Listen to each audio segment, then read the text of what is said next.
Man shalla alayya wahidah sallallahu alaihi asyra. Sadaqallahul azim. Wa nahnu ala dhalika minasy syahidin wasyakirin walhamdulillahi rabbil alamin. Yang pertama, kita bersyukur kepada Allah Subhanahu wa taala. Maulid membuat kita dapat berkumpul. Dengan adanya maulid membuat kita dapat berhimpun semua kalangan. Dengan adanya maulid maka kita dapat sama-sama mendengarkan nasihat-nasihat dari ulama. Bapak Ibu sekalian yang dirahmati Allah, ada nama ulamanya Imam Hasan Al-Bisri. Siapa Bu? Imam Hasan Al-Bisri. Saya ulangi, siapa namanya Bu?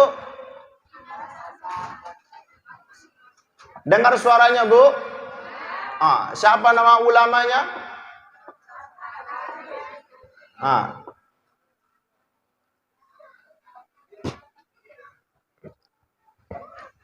Sampai jam berapa ceramah kita Bu? Jam 1. Ngejar cap ini sampai jam 1. Sampai tengah 10 aja lah ya Bu. Betul? Ayah-ayah kita tanya, sampai tanggal 10 Pak? Oh, kurangi amplop kata Bapak itu. Ke tanggal 10. Imam Hasan Al-Bisri mengatakan, di hari kiamat ada orang yang kuat jeritannya di hari kiamat. Di hari kiamat ada orang yang menjerit-jerit nanti ketika sudah di padang mahsyar. Makanya ada ayat Rabbana absarna wa sami'na farji'na na'mal salihan inna muqinun. Surah An-Nisa. Surah Sajadah. Rabbana absarna wa sami'na farji'na na'mal salihan inna muqinun. Kesimpulan dari ayat itu, orang yang telah tiada ingin dipulangkan kembali ke dunia.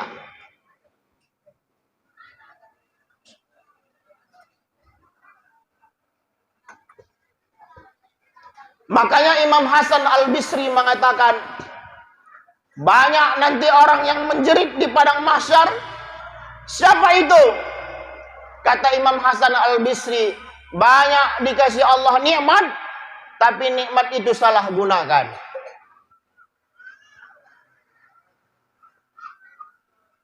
Ilmu yang kita dapatkan pertama, banyak nikmat tapi salah gunakan nikmat itu. Nikmatani mahmunun katsirun minan nas as-sihhat wal faragh. Ada dua nikmat manusia itu kadang lupa, nikmat sehat dan nikmat waktu luang. Allah katakan dalam Al-Quran, wa in ta'uddu nikmatullahi la tuhsuha. Kalau kita mau menghitung nikmat Allah, maka nikmat itu tidak dapat dihitung. Banyakan minum, kuehnya mana?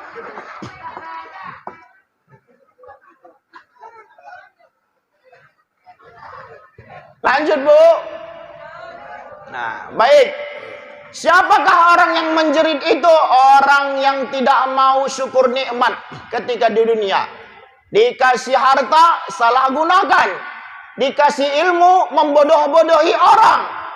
Inilah orang yang nanti, kata Imam Hasan Al-Bisri, menggunakan hak dan kewajibannya itu salah gunakan. maka akan menjerit sekuat-kuatnya. Dalilnya, Rabbana absarna wa sami'na farji'na na'mal salihan inna muqinun. Mudah-mudahan kita berharap apa yang diamanahkan kepada kita dari Allah jangan salah gunakan. Sudah jelas dia laki-laki, salah gunakan menjadi perempuan. Sudah jelas dia perempuan, harusnya nikah sama siapa? Sama laki-laki. Ini pula nikah pula sama perempuan. Tak tahu saya Ustadz Taufik, apakah sudah menjalar ke sini atau tidak? Tapi Medan sudah, Tebing Tinggi sudah, Asahan sudah, Tanjung Balai sudah semakin banyak laki-laki nikah dengan laki-laki, perempuan nikah dengan perempuan. Kuasan aman atau tidak? Betul. Tak ada di sini lato-lato nikah sama lato-lato. Aman. Ini tak cewek ini. Tidak. Aku pikir cewek ini, ha. Ganteng kau tengok fotonya. Insya Allah, kuasan dijauhkan Allah dari LGBT. Amin. Amin ya Rabbal.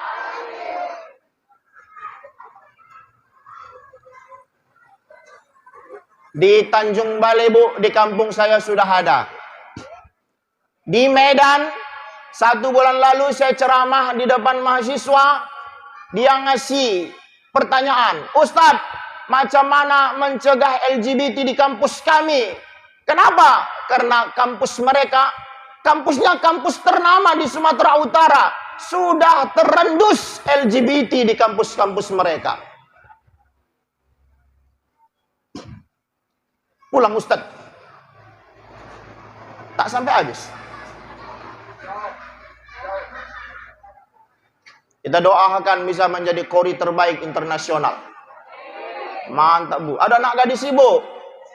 Kasih tuh, Bu. Dia tak mau ya. Oh, udah jawab buat itu, tak mau gitu. Bapak-bapak, ayahanda, orang tuaku yang dirahmati Allah Subhanahu wa taala. Yang pertama, kita berdoa kepada Allah, mudah-mudahan nikmat yang dikasih Allah sama kita ini satu saja. Dalam kitab Irsyadul Ibad dikatakan sebaik-baik waktu apa nak? Sebaik-baik waktu adalah waktu tersebut diisi untuk ketaatan kepada Allah Subhanahu wa taala. Saya ulangi, sebaik-baik waktu adalah waktu yang terus diisi dengan ketaatan kepada Allah Subhanahu wa taala. Ini anak-adik pesantren pernah dengar kisah Israel dengan Nabi Yakub alaihissalam? Pernah nak? Belum? Bu, pernah dengar kisah Israel dengan Nabi Yakub alaihissalam? Belum? Kita sampaikan? Nggak ngantuk? Ini Ustadz Taufik, mana snack bapak-bapak ibu-ibunya? Udah dikasih? Udah, Bu? Sudah, ha? Nan cobat itu. Kisah Israel. Israel malaikat apa, Bu? Ah? Sini dulu nak, sini. Ustadz kasih duit. Ini. Yang gomo. Beri tepuk tangan dulu ini. Beri tepuk tangan dulu. Masya Allah.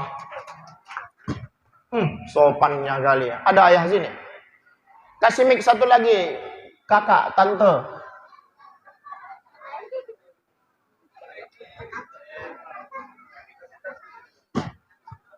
Itu.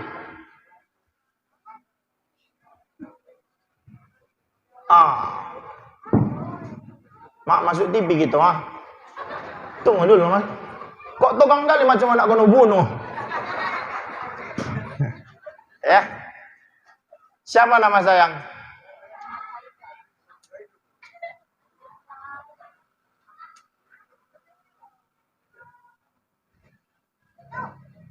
Kue.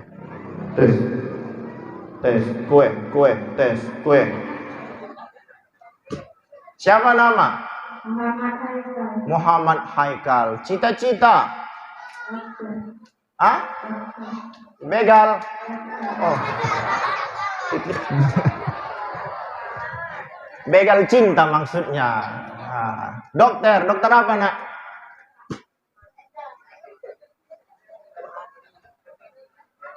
Sehatnya dia kira-kira? Sehat kan? Dokter apa? Haikal.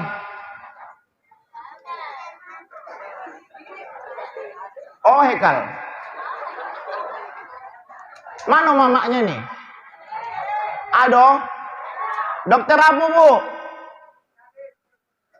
Spesialis. Spesialis apa? Ah? Usus buntu. Oh, bantai lah ya. Dokter ya nak ya. Sebutkan 10 nama malaikat. Ustaz kasih duit.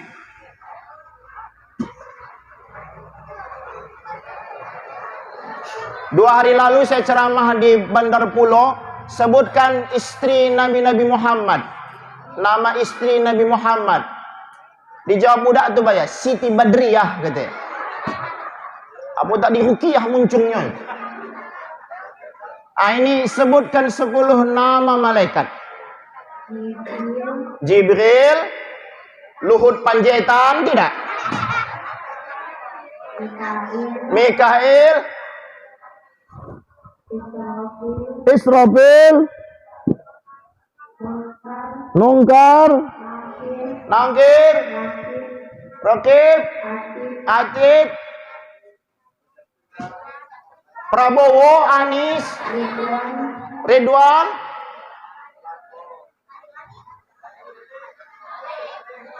satu lagi biar dikasih ayah tuh duit. Hah? Ulangi lah Haikal mati lagu nikah Hamzah. Jibril. Nan copat le tu. Okey. Malumpat ke Nungkar, Nangkir, Rakib, Atid, Ridwan.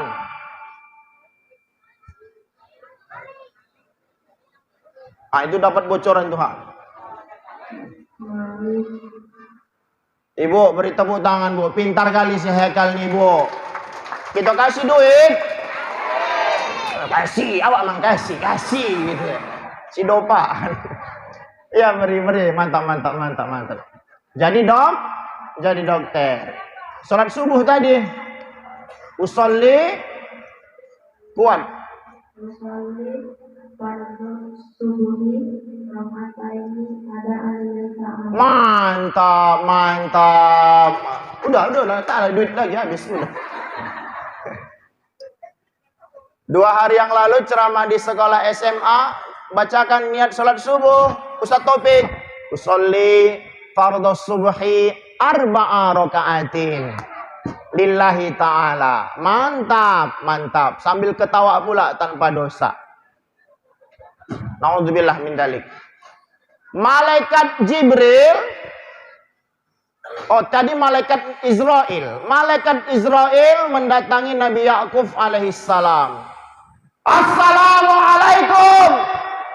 Kata malaikat Israel. Ibu, di rumah kita itu ada 2 malaikat.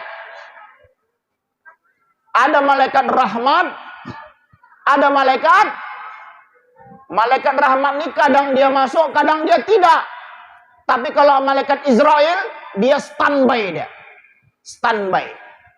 Diperdebatkan hadisnya. Ada mengatakan bahwasanya Israel ini memantau kita 70 kali dalam sehari semalam. Untuk memantau kita.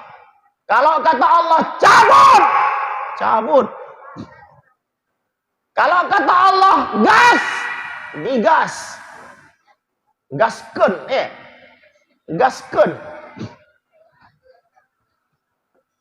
Assalamualaikum. Waalaikumsalam warahmatullah. Makanya di dalam adab mengucap salam, kalau ada orang mengucapkan assalamualaikum, maka sunnahnya dilebihkan. Waalaikumsalam warahmatullah. Tapi diwasalkan waalaikumus, bukan waalaikum. Waalaikumsalam warahmatullah. Di dalam kitab Tanqihul Qaul dikatakan bahkan kalau ada orang mengucapkan Assalamualaikum warahmatullahi wabarakatuh, sunnah kita menjawab Waalaikumsalam warahmatullahi wabarakatuh waridwanuhu wa maghfiratuhu. Waridwanuhu wa maghfiratuhu. Sunnah dijawab dengan kalimat itu. Masuklah malaikat Israel. Mengapain, kata Nabi Yakub alaihissalam? Tak ada, sekadar silaturahmi. Enak bu, zaman Nabi enak tamunya. Tamu-tamu zaman Nabi itu orang-orang mulia. Malaikat. Siapa lagi bu? Orang-orang soleh. Di Ekuasan siapa bu? Tamu-tamu yang sering datang. Mekar masuk Mekar. Astagfirullahaladzim. Masuk juga Mekar sini Pak BKM. La ilaha illallah. Mak nih masih main-main Mekar juga mak. Oh ibu. Tak ada. Pandai menutup-nutupi dosa. Tahu Mekar kan bu? Yang datang pakai topi besar bodak tobal. Naudzubillah min dzalik. Mengapain datang? Tak ada, sekedar silaturahmi saja. Waalaikumsalam warahmatullah, kata Yakub alaihissalam. Ngapain datang Israel? Ibu, ini baru mukaddimah ya, belum masuk maulid ini. Belum masuk materi maulid. Mungkin kita ini sampai tengah 1 ini, bisa? Lombut giginya semua katanya, bisa katanya. Ketika masuk malaikat Israel, Nabi Yakub alaihissalam bercerita, kenapa engkau datang? Kan sudah kukatakan. Ini bu nasihat untuk kita nih, ibuku sayang, ayahandaku sayang, untuk kita semua yang hadir. Kan sudah kukatakan, kata Nabi Yakub alaihissalam, kalau kau datang, kasih tanda-tanda, kasih utusan. Kalau kau mau mencabut nyawaku, kasih tanda-tanda, kasih utusan. Apa kata Israel alaihissalam? Yang tak kau sedarnya wahai Yakub. Yang tak kau sadarinya wahai Yakub. Kedatanganku ini sebelum-sebelumnya sudah kuantarkan utusan-utusan dan tanda-tanda. Tengok ibu-ibu sekalian yang dirahmati Allah. Apa rupanya tandanya? Tanda pertama, kata Israel alaihissalam, mau kucabut nyawamu ini, sudah berlalu tanda pertama. Tanda pertamanya adalah dulu rambutmu semua hitam, sekarang rambutmu tak lagi hitam. Sudah memutih. Makanya kata Nabi dalam dalilnya, orang yang beruban maka nanti dia akan bercahaya di padang mahsyar. Mana yang beruban? Buka dulu pecinya ini dulu. Orang yang beruban akan bercahaya di padang mahsyar. Maksudnya apa? Oh, jangan mogah dulu. Jangan golak dulu. Maksud orang beruban yang bercahaya nanti di padang mahsyar, udah beruban rambutnya sekarang, maka tak main-main lagi dia di dunia. Saya ulangi. Kalau sudah beruban rambutnya di dunia ini, sudah putih, maka enggak lagi main-main di dunia ini. Maka dia harus sudah semakin taat sama Allah Subhanahu wa taala. Kalau taat dia sama Allah, beramal, maka amalnya itulah yang membuat nanti di padang mahsyar bercahaya. Itunya maksudnya. Bukan sekedar beruban bercahaya nanti di sana. Salat tidak, berzakat tidak, puasa tidak. Artinya menjadi simbol lah orang yang beruban itu. Kalau sudah dikasih Allah tanda beruban, maka semakin taat sama Allah Subhanahu wa ta'ala.